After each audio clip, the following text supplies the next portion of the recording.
If you want to practice all of the new PTE questions using artificial intelligence on an online portal that has a similar marking to your real PTE exam, head over to masterpte.com.au to create a free account.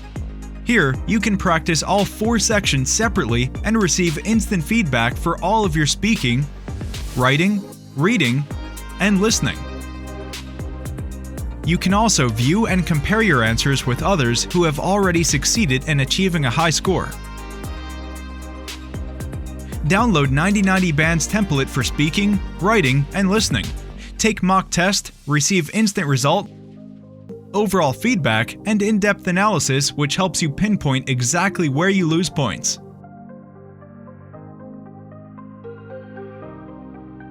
masterpte.com.au, the best PTE practice software in the world.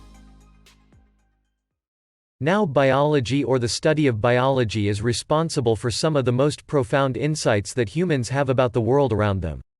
So take a look at these 4 panels. On the upper left, you see some bacteria. This happens to be E. coli. You obviously see a butterfly flower, a dolphin. If you fell down from outer space and just looked at these different forms and structures, you'd have no idea that they were all related to one another. So one of the most profound things biology has taught us is all life on Earth is exceptionally related and similar to one to another. So for example, all of these life forms rely on DNA and RNA, for storing and transmitting and using their genetic inherited information. They're all based on cells. Cells are the fundamental building blocks of all life. All of these organisms consist of cells, and the cells essentially at the same time inside of them carbon, hydrogen, oxygen and nitrogen and a whole bunch of other stuff in much smaller amount. All of these organisms conduct metabolism, in other words, chemical reactions that use and convert energy from one form to another. And the basic chemistry is all very similar to one another. The types of molecules that are used are all very similar to one another.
This is my next contribution to New Zealand's super diverse future.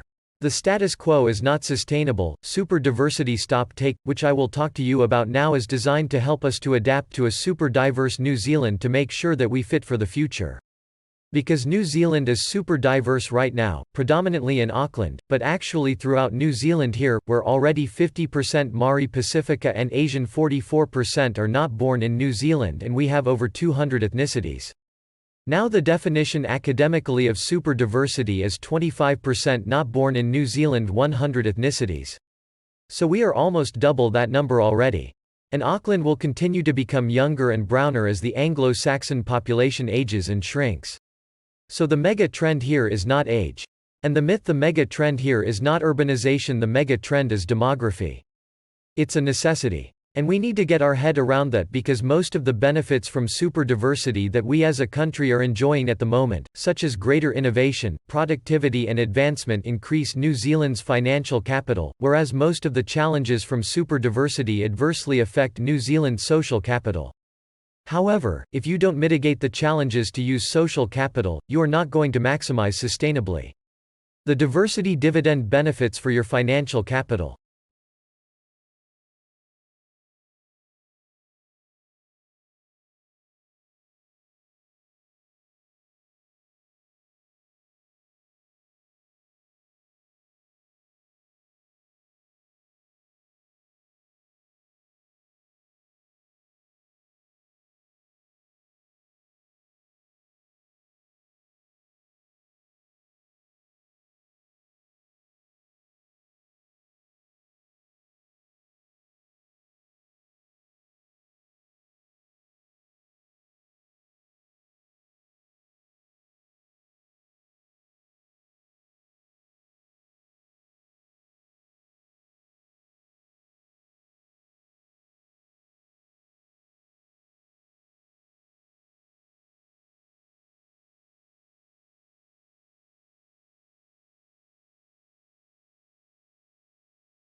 Fast radio burst is very much like what it sounds. It's a burst, it's a very fast burst of radio waves, comes from outer space long way away.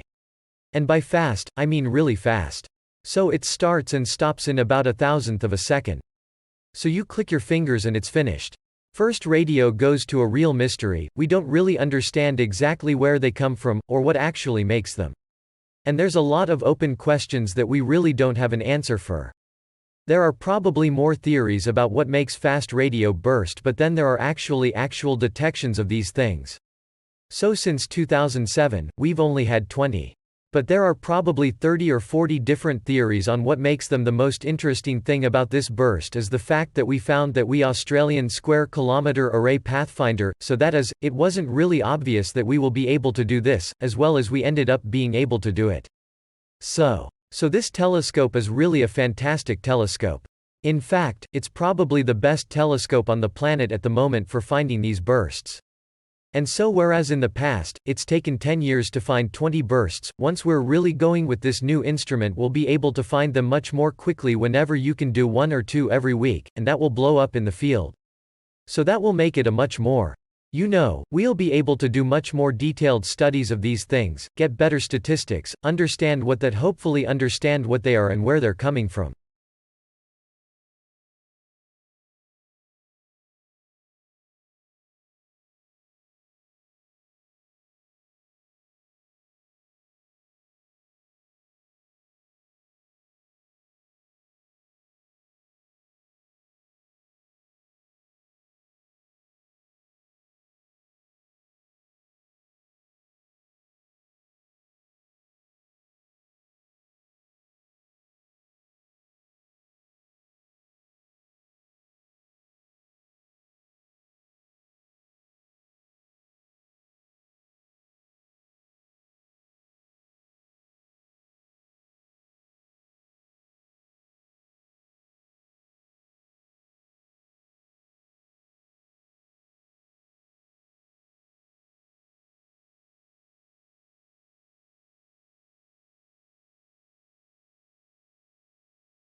Here in the wagon barn are some of the most important inventions in human history. Sure, you can see examples here of the wheel, or the automobile. That the inventions I'm talking about are the domestic appliances that allowed for increased leisure time, and redefined gender roles in society to a degree as never seen before in human history. The evolution of the washing machine, as demonstrated in this barn, is a representative example of this changing domestic life. For many centuries, sailors used to place their clothing in a cloth bag, tie the back to a rope and throw it overboard, letting the ship drag it for hours. The principle was simple: force water through the clothes to remove the dirt. But in the household before running water and electricity, Washington close to a staggering amount of labor to wash, boil and rent a single load of clothes to take care gallons of water, which had to be hand-carried from my pump or well. Hand-wringing, rubbing and lifting the clothes could expose women to caustic substances in the setups. The whole process for households' laundry could take an entire day or more as back-breaking labor, and 1846, a patented washing machine imitated the human hand moving cloth over a washboard by using a lever to rub the clothes between two red surfaces. This machine was sold in the U.S. as late as 1927. The first electric clothes washers, in which a motor rotated the tub, were introduced into America about 1900.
Poverty control is important in emerging world.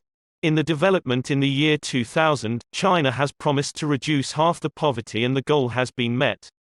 China has moved and taken actions to make poverty reduction become a reality.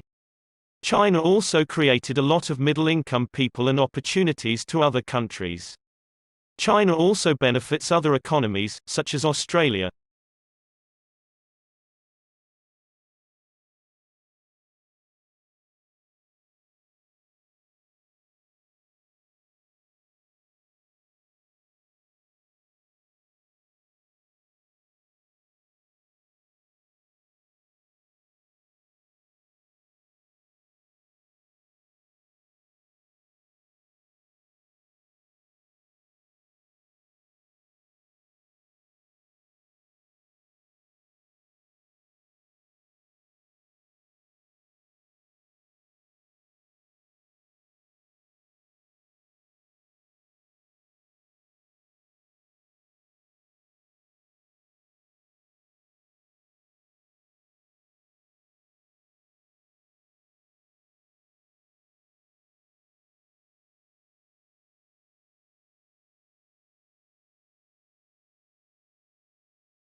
People forget things every day, including experiences, feelings and thoughts, and we call this process biological forgetting.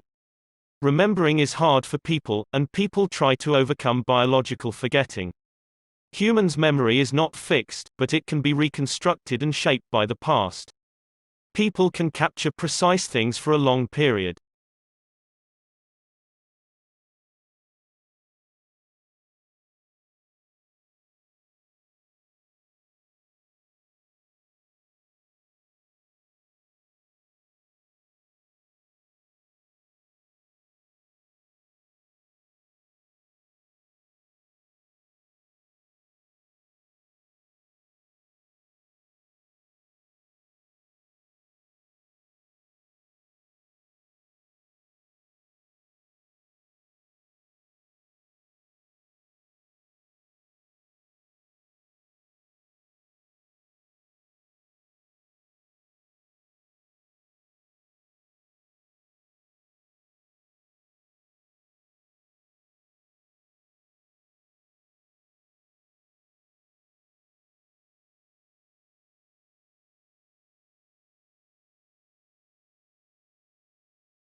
The main reasons for global bees' decline are industrial agriculture, parasites, pathogens, and climate change. The conclusions are real and well documented with strong evidence to support this important fact. The loss of biodiversity, destruction of habitat and lack of forage due to monocultures and bee-killing pesticides are particular threats for honeybees and wild pollinators. It is becoming increasingly evident that some insecticides, at concentrations applied routinely in the current chemical-intensive agriculture system, exert clear, negative effects on the health of pollinators, both individually and at the colony level. The observed, sublethal, low-dose effects of insecticides on bees are various and diverse.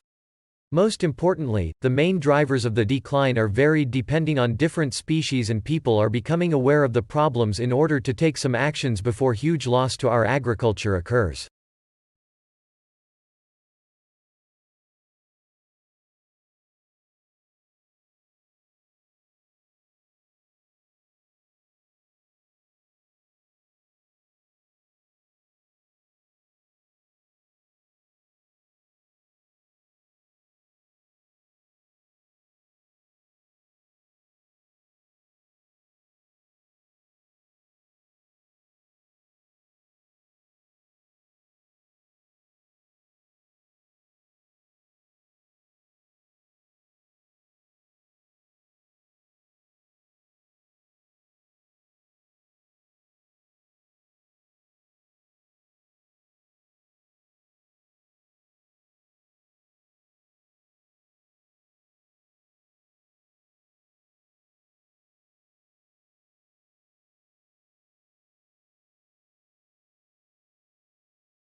Let's think about perhaps the top 10 things that people would like to know or ought to know about Shakespeare if they're getting into his works. The first thing to say is that he did live quite a long time ago. He lived 400 years ago. So if you're reading Shakespeare or listening to Shakespeare, you're listening to somebody whose language is not quite the language of our current. You're listening to someone who was writing in a language which is a bit out of date for now. It needs a little bit of effort to understand that language, but the understanding will be done partly for you by the actors, if you're hearing it, or if you're seeing it performed. Another thing is that Shakespeare was a very good poet. He wrote poems, narrative poems and sonnets, but he was also, and this is my third point, he was also a great theater poet. His poetry is dramatic poetry in his plays. He's not just writing static poetry, lyric poetry in the plays, which is therefore declamation. He's writing dramatic poetry, which consists of interaction between the characters of the plays.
What's the literal definition of risk?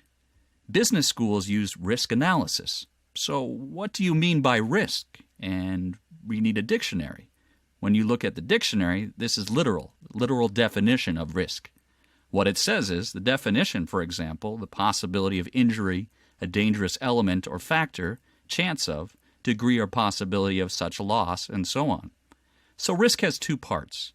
As you look at the literal definition of risk, one part is the consequence of some kind of particular danger, hazard loss, and the other is about the probability of it, the chance and consequence, okay? And then, at least just as English language concerns, when you look up the word of safe and safety, which you'll earn as, it's a little bit of a loop, a little circular argument that free from harm or risk, secure from danger, harm, or loss, the condition of being safe, and so on for all. And what do we take out of it? At least when we talk about safe, at least in English language, we are talking absolute something is safe or it sounds safe.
You've got sound receptors in your ear,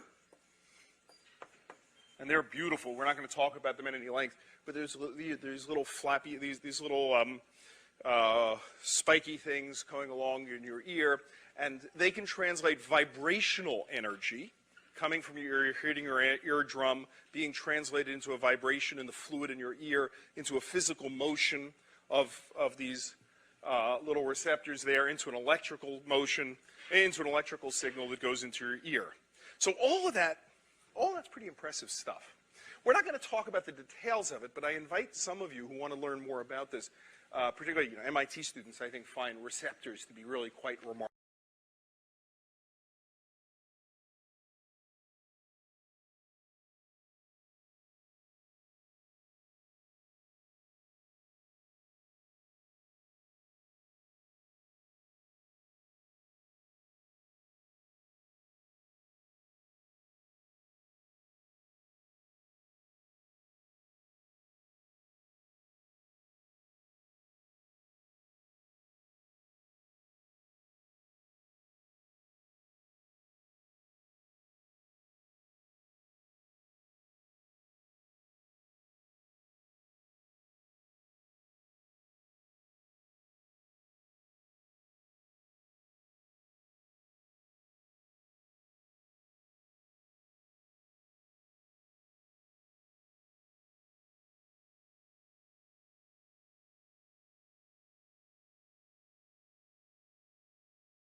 If you want to practice all of the new PTE questions using artificial intelligence on an online portal that has a similar marking to your real PTE exam, head over to masterpte.com.au to create a free account.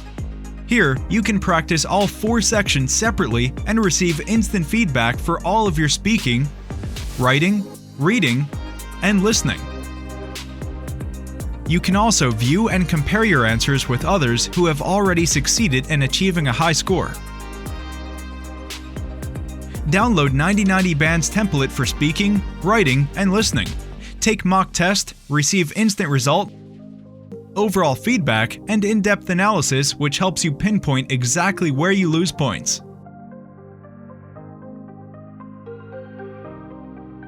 Masterpte.com.au, the best PTE practice software in the world.